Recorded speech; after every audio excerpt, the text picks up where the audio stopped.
Okay, so I'll be reviewing my UCLA academics. So I wrote a paper for um, an English class my last quarter at UCLA, titled "My UCLA Transcript: A Critical Student Memoir." It's a critical theory class where you're just supposed to pick a primary text and then perform a critical analysis of it based on any of the things that we learned in the class. So there's like, we had a whole structuralism, post-structuralism unit, Freud and Lacan unit. We went through a lot of feminist and queer and African American um, thinkers and eco and new materialist type speculative realist adjacent thinking was the last kind of unit in the class. But anyway, I'll just go through this paper, and I also pulled up um, my transcript right here, an official transcript I just downloaded, and my DARS. Um, so I got into UCLA as a physics major, and at the time I was already debating switching to neuroscience. So like I was in the orientation group for neuroscience. Um, but I was still um, kind of debating whether I might want to do English or psychology, or I don't even know if English popped in my mind yet. But basically, during my first year, I was confronted with many contradictions. So a lot of my learning was facilitated by TAs, which you'll find out, and if you haven't gone to college yet. And my first year, they went on strike. And one of my TAs for the genocide class, a genocide studies class that I was taking, a cluster, like explained how difficult it kind of is to be a TA, which was like my first time kind of like hearing that. Um, and UCLA ended up meeting their demands, but only to eventually, um, yeah, not really help them out. Yeah, I mean, there's a whole social thing. I kind of, uh, yeah, this essay was like all over the place. I edited like a few things out, but basically, like, my first quarter, I took fall 2022. I took physics 1A, um, mechanics, which I got a B minus in without really studying much, which I was, really frustrated about. I only really got A's mainly in high school. And yeah, I mean, I just didn't really care too much. I wasn't really feeling it anymore. Um, and I also took interesting philosophy class and this cluster. So to review some of this, um, yeah, I don't know. I mean, the cluster I really want to highlight. The uh, as a STEM major, you have the opportunity to get like a lot of humanities credits done for like, GEs and stuff through the cluster. I would highly, highly recommend it. Um, and it's just an amazing all around class. Uh, we focus on three genocides and um, yeah, it was crazy. And then this was a, good philosophy class.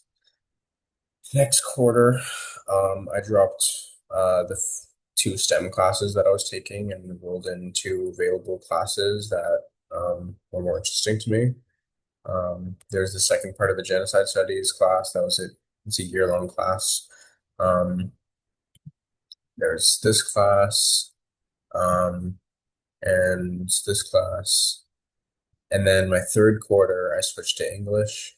Um, I tried out like four Fiat Luxes. You can see here like that I dropped I guess three here. And yeah, and I attended one of them then, I think after dropping it until the very throughout the whole thing. And it was on the physics of consciousness. Really interesting stuff if you anybody is like related to UCLA. This is interesting. Professor Katsushi Arasakias. Probably didn't pronounce that right, but it's the head of the Elegant Mind Club. Um, and they articulate a like computational functionalist, basically theory of mind. Um, and I, yeah, I disagreed with it at the time, but I didn't have the technical or philosophical background to articulate it like I would now. Um, um, that being said, though, he was doing a lot of, I mean, I don't know, like the details of where he's at now. But at the time, I mean, seemed like a paradigmatic example of like studying the brain from just like a functionalist, physicalist point of view. Um, but I had already at the time like had some experience with psychedelics and stuff, and so I kind of forefronted that, and I knew even like intuitively something about epistemology that like you really have to account for um, the fringe and the extreme states of mind that are undoubtedly experienced. Um, yeah, so an interdisciplinary approach. And then uh, that quarter, I took art history, religion, and the third kind of thing for the cluster was I chose to do like there's a few options, but I chose to do a violence of philosophy class, which I'm so happy that I did. Um, and went over a lot of stuff that I went over for the critical theory class that I wrote this paper for. Um, and yeah, profit incentive flattens out ontology to consist only of commodities driving corporations to create vast suffering for many conscious beings. This was great. I presented on like Monsanto, but like, I mean, the war machine, really relevant stuff for a genocide class. And I think the philosophy in that class is something that I'm really passionate about, like right now. I've kind of matured into it. So, year two, sophomore year, I, yeah, there's the Palestinian protests, the protests for Palestine, sorry, on the UCLA campus, the encampments. Um, and the peaceful protesters were met with rubber bullets from UCLA, and um, you're gonna have to fact check me on this, but this is maybe hyperbolic, but I'm pretty sure stuff like this happened, and it's definitely plausible, given that just UCLA cares about the profit, part of the capitalist system, that whole sort of critique. Um, so. Uh, First quarter of my second year, I took Kant biomedical research, and then I think at the time I was like planning to switch to English, so this was the required English class. Um, this was a good class as well. This is a good class as well, but just very straightforwardly biomedical uh, about papers writing. It's good to know. Yeah, but taking this class, Professor Tyler Burge, one of probably most famous professors at UCLA right now, Critique of Pure Reason. I mean, will change your life if you have not checked it out. And if you're, I don't know, if you want to get into philosophy, Critique of Pure Reason, you can't go wrong with. Um, Second quarter of my second year, I took this English class, oceanography, which was fun. Um, Nicomachean Ethics, which is great. And I wrote like a fun paper where I was at the time like really into idealism, metaphysical idealism, like Bernardo Kastrup, for example, was someone you could look up that I was learning from at the time. And so basically, yeah, the universe is like a mental entity which dissociates into individual locuses of awareness. Um, Philosophy 21, skepticism and rationality. This is the first class that I took with Professor Andrew Shu, and I ended up taking four classes total with that professor, which is the most that I've taken with a single professor. And it focuses on Wittgenstein and epistemology, and it's interesting stuff. I think it's foundational stuff. It's like a lot of these classes, like logic, like skepticism and rationality. It's like, just thinking how to think really well and like logical arguments, um, all this stuff that you need to kind of reconcile with, even if you're going to go against it and choose, I don't know, something like a Derridian, uh, post-structuralist, whatever. Anyway, yeah, so third quarter, um, I wrote about like an acid trip that I had for a memoir class where it's really fun stuff happened. I would highly recommend. I might talk about this more like another video or something, but it's really fun stuff. This is good. I identified as quantitative versus qualitative as a central binary and plan to further explore the qualitative experiences of psychedelics that work miracles for otherwise untreatable depression and addiction. Many people have had needless suffering because of racist and capitalistic drug propaganda, um, related to psychoanalysis, probably in some complicated way. Um, the last classes that I took in my sophomore year were a research class on Canterbury Tales, and an introduction to ethical theory to wrap up the um, uh, preliminary philosophy classes that I would need to declare the philosophy major, I think, something like that. I'm not sure, but or no, yeah, no, I wasn't able to declare philosophy major until taking these 100 series classes, but whatever. So now for my th junior year, my third year, so I'll just go through my transcript. So it shows kind of all my grades and my GPA and everything like that. Not that it really matters, but yeah, this is where I finally declared winter quarter or my yeah, fall 2024. So junior year, I decided, I think in the beginning of that year, really that I like wanted to go to graduate school. And I don't know, just thought like this is what I love to do, reading and writing, this kind of intellectual work. I think I, you know, have a vision. Uh, for this quarter, um,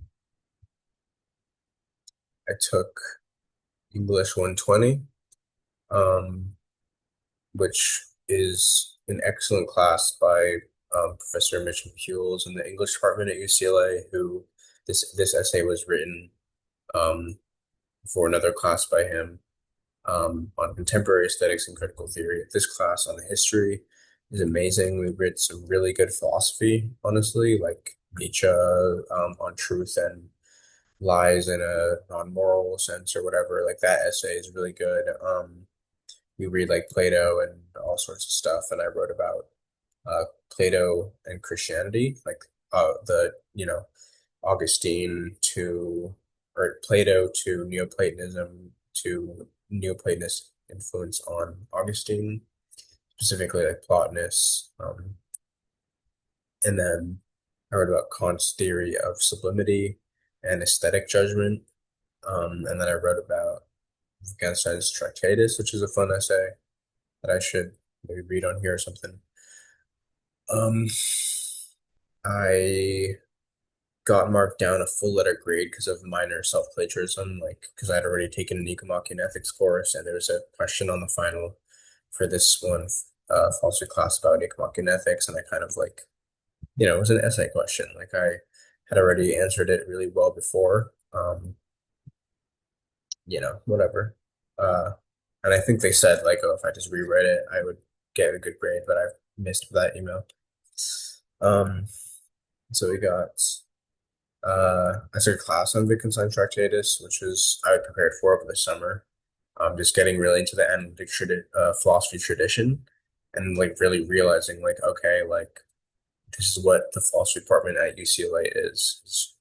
It's philosophy of language, philosophy of logic, and really based thing. Um, really inspired by the Vienna Circle, honestly. I think Reichenbach was at UCLA, and we have a picture of like Russell in the UCLA department and stuff like that. Yeah, I thought Wittgenstein himself as a person too, and as a thinker individually is really interesting. Um, I took philosophy, and it was a great course. I actually dropped it at the end of this year, um, which you can see here. I dropped it at the very end just because like I wasn't doing super well in the midterms, and like yeah, I just retaking it the next quarter. Like it turned out really well. Um, Logic is yeah, it's fundamental stuff. Um, Winter 2025, I was finally able to declare the philosophy major. And this was when the fires were happening around like the Palisades, so pretty near UCLA. So I evacuated to the Bay for a little bit, um, and I was taking this class, philosophy of science, um, by a great professor, Professor Clatterbuck. I read about integrated information theory and advocated for conscious realism, which has a broad ethical impact for animal rights, ecology, and just suffering humans around the world. Um, and uh, Nowadays, too, I would stress the Marxist aspects of this. I took a class on Nietzsche, which is really good. Um, I took a directed research class where I reached out to all the whole philosophy department, basically. And Josh Armstrong, professor there, was really nice. He reached back to me, and yeah, I basically was just like, uh, seeing. I wrote about conscious agent theory, which is a mathematical model seeking to bridge modern cognitive science with modern physics. Like that was really interesting to me. That sort of ontological work, playing around conceptually, using math to make it rigorous, and working with theoretical cognitive science and physics. Took a mathematical methods class, which is really about complex analysis. And this is like where I was like, put off. I was like reminded like why I more passionate about English. Um, and yeah, they said like to not really talk about anything not related to the class. And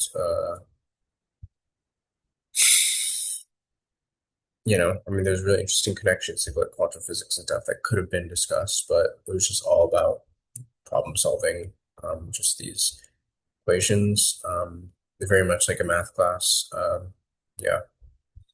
Spring 2025, took some good classes. I learned about ocular perception from philosophy of psychology class, which was taught by Taylor Burge, which is the person that taught the Kant class. Um,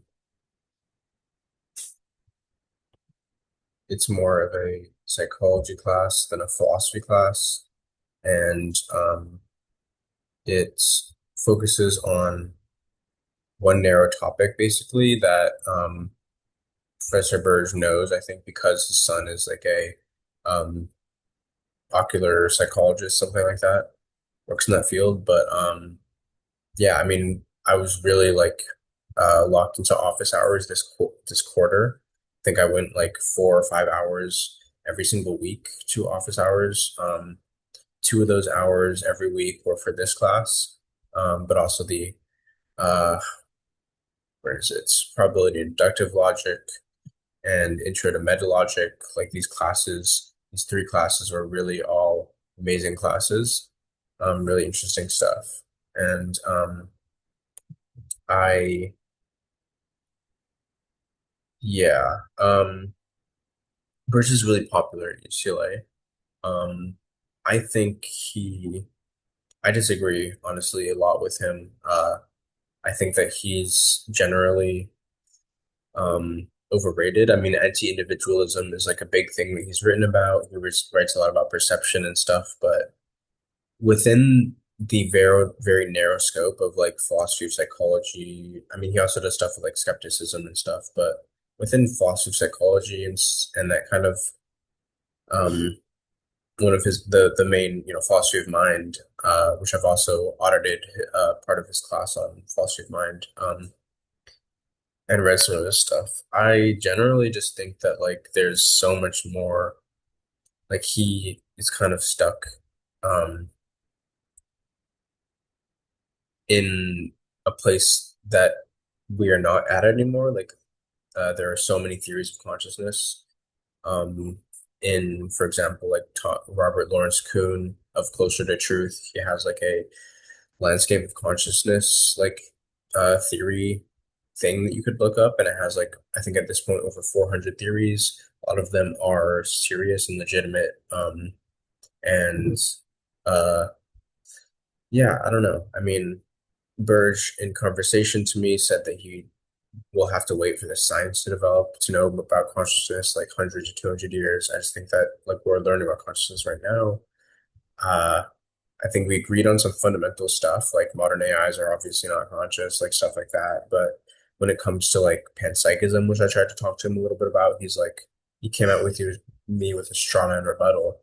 Um, and I don't know, it wasn't really a fruitful conversation because it seemed like he didn't really understand like what I was trying to get at. Like, I don't know. I think it's not too crazy to imagine that like the field itself, the physical field, might have some sort of qualitative aspects to it or something, and like topological configurations of the electromagnetic field, for example, would give rise to the complexity of our human subjectivity. Like, I don't know, something like that.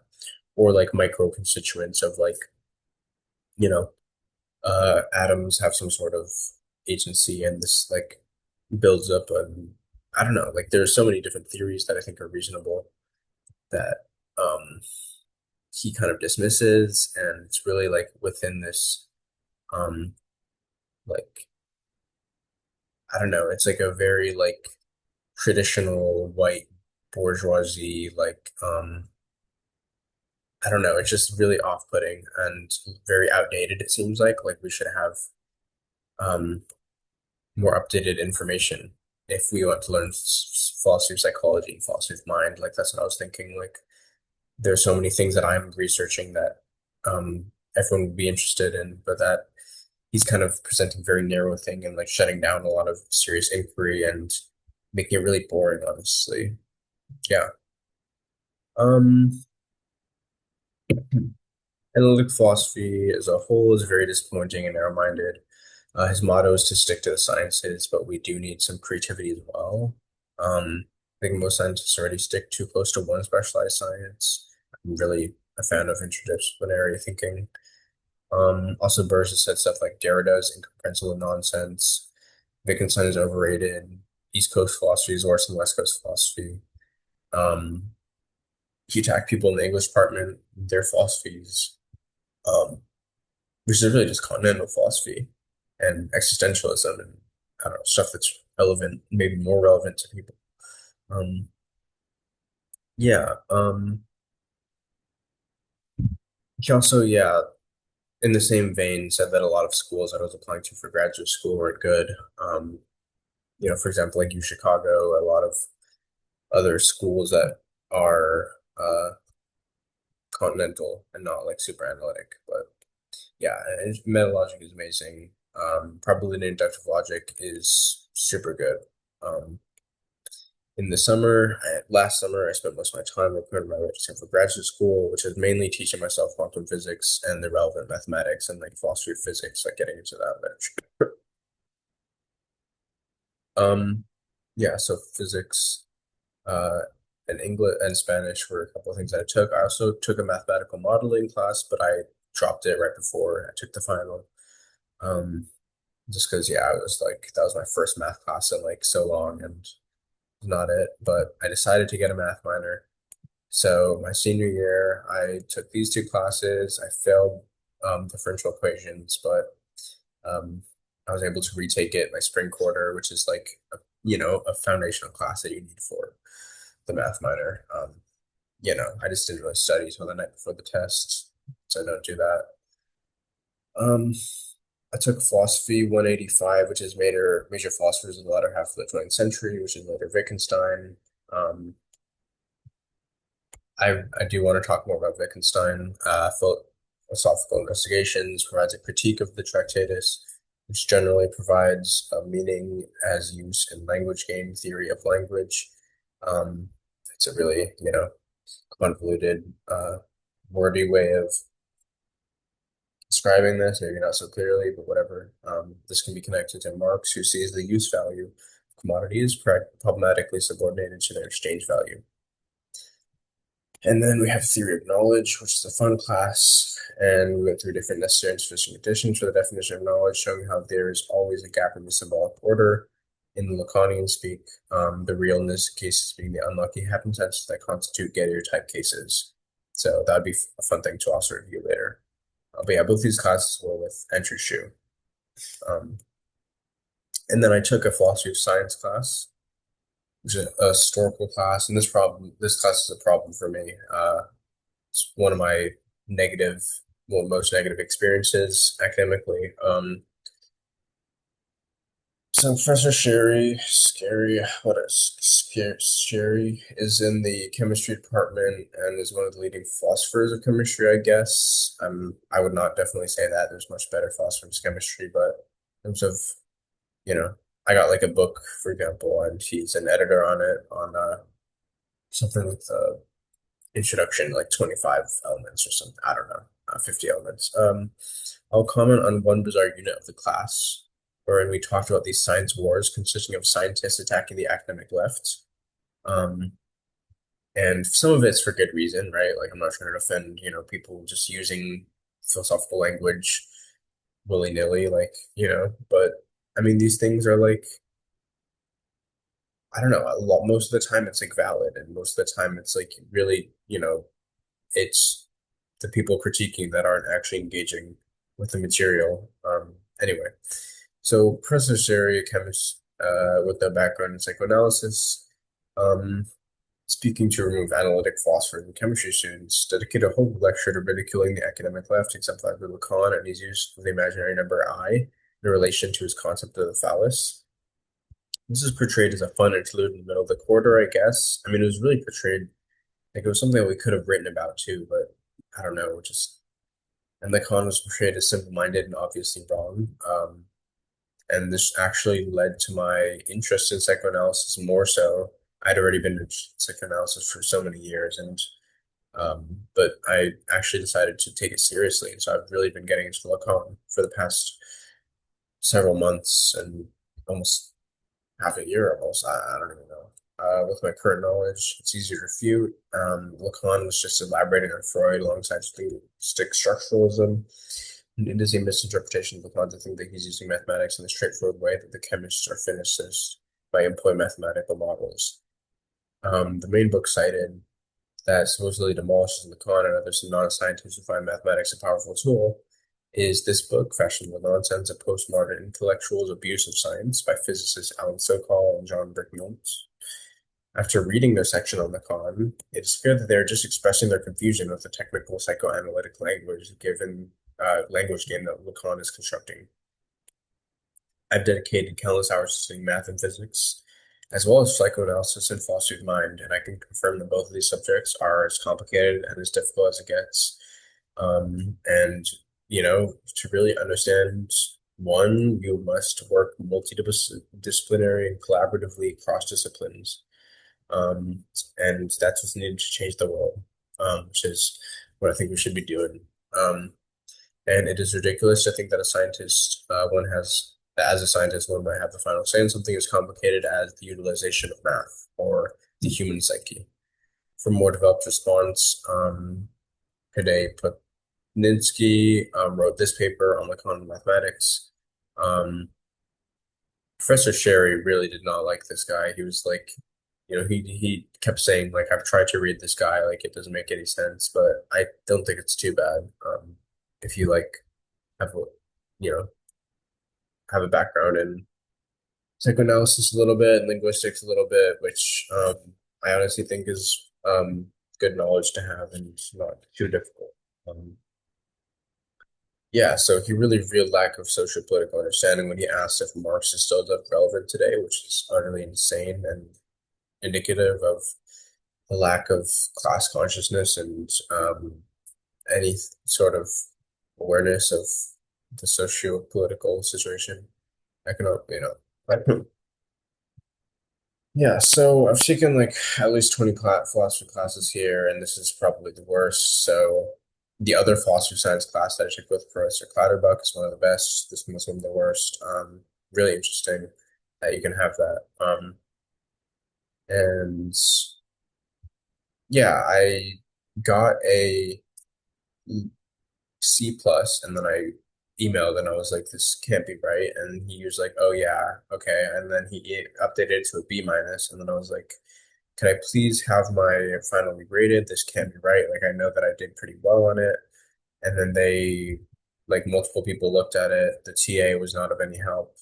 Um, the bad TA. And uh, Andrew Shue was the um, undergraduate advisor at the time. So I talked to him about this, and he was like, yeah, I can't really do anything. I talked to the head of the philosophy department, who did not help me at all. And I also think that like Professor Rescorla or whatever, like I don't know, these guys are like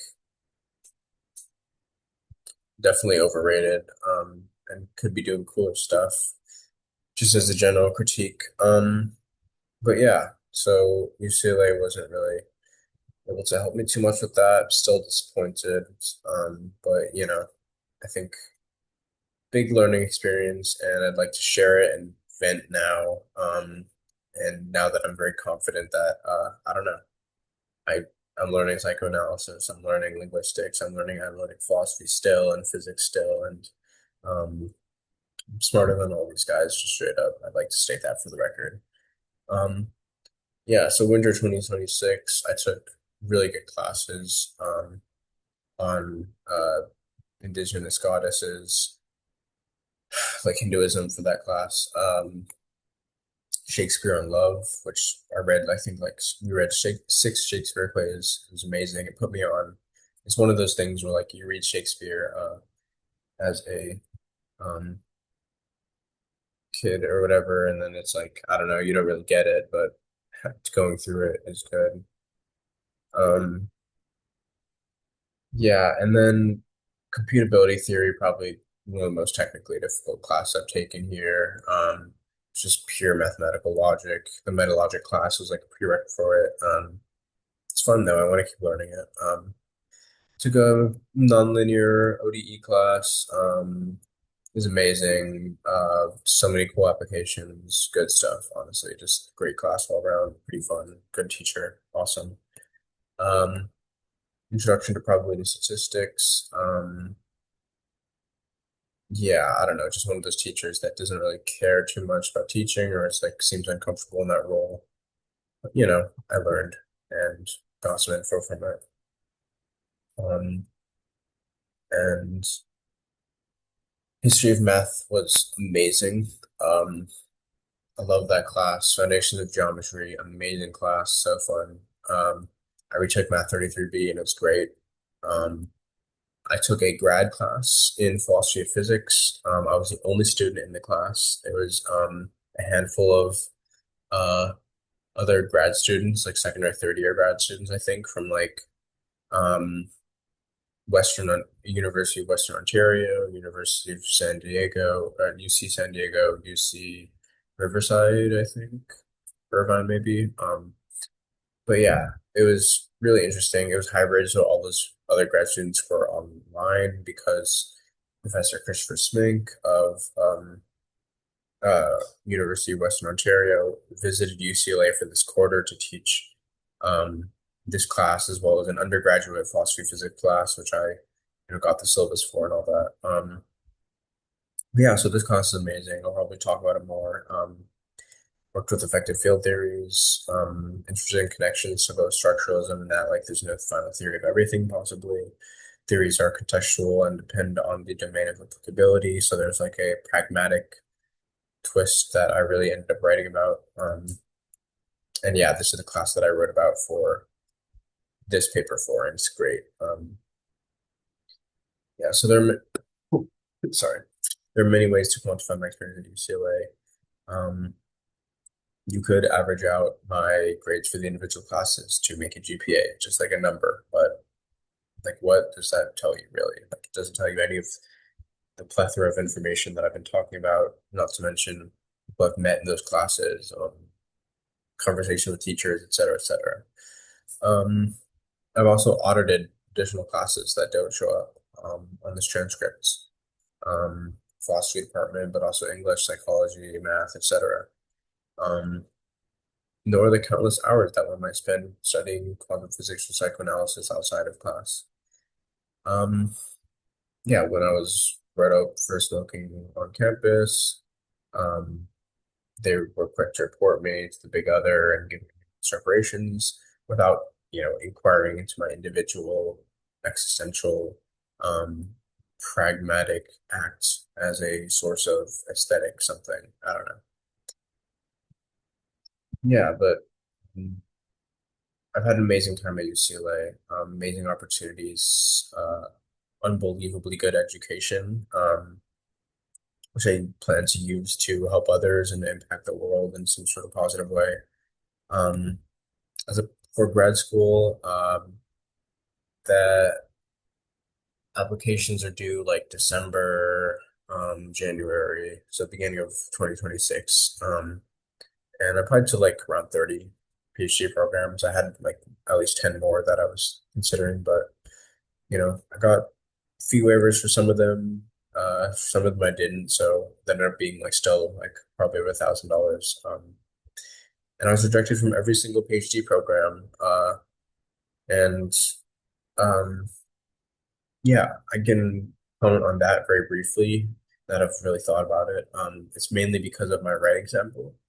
That's really the key important part of your application for grad studies in philosophy is your writing sample.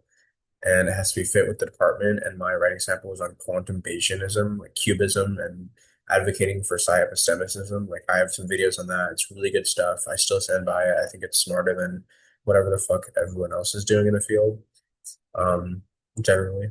But yeah, it just didn't fit in. I did get in, but I did get into like, Columbia's master's program and philosophical foundations of physics. I got into like a bioethics master's program at NYU. So like good stuff, but not really what I want to do. Um, yeah. So, I wish that like I'll read this part. Wittgenstein shows how little like is accomplished when we allow logocentrism to run its course. The Tractatus, just like Wittgenstein, is famous for its contradictions, for its therapeutic imperative to throw away the latter. Hopefully something can occur where we too can move towards an understanding of commodities, of people and their experiences, and of quantification itself as a tool to use in the construction of a better world. We are all relationally dependent on each other. Um, and I was exposed to amazing capitalist critiques and amazing philosophy and amazing science while I was at UCLA, and I have to share this with all of you. Um, so yeah, thanks for listening. And I'm still working on this philosophy physics grad class, by the way. And just to show you my audit real quick.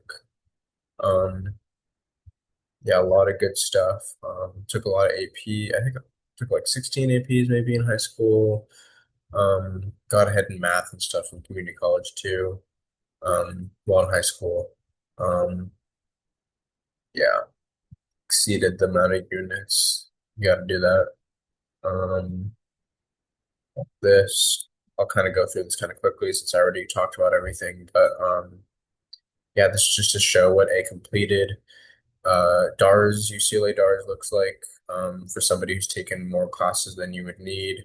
Took 20 philosophy courses, which I think you only need like 12 or something for the major. Um, But yeah, um, really good stuff. I think I've taken over 50 courses, and most of them have been amazing. Um, and just go through all of these. Um, yeah, so this is all my coursework. Um,